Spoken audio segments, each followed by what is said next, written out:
แวะซื้อมะพร้าวนี่พอดีขี่กาอะไรให้มะพร้าวเป็นตะแสบแวะซื้ออยากกินน้ำมะพร้าวจะไปฝากเมนูนึงมาแวะซื้อมะพร้าวอยู่แคมทางนี่นะหน่วยหนึ่ง30,000ซื้อ2 หน่วยไปฝากอีเมหน่วยหนึ่งซื้อฝากเมหน่วยหนึ่งหน่วยหนึ่ง30,000กีบแวะซื้อมะพร้าวไปตะแสบขนาด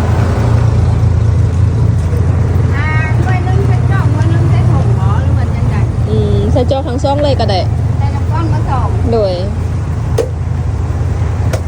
ทั้งซองเลยมะพร้าวอ่อนเนาะอันนี้เอิญมะพร้าวยัง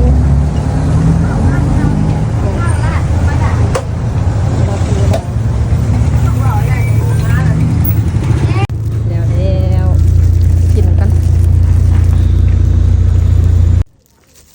น้ำมะพร้าวซื้อมาฝากเมย์น้ำมะพร้าวซื้อมาฝากเขาสด30,000ก่อนหน่อยนึงบริษัทน้ำตาลก็ใส่แต่น้ำก้นกับมะพร้าว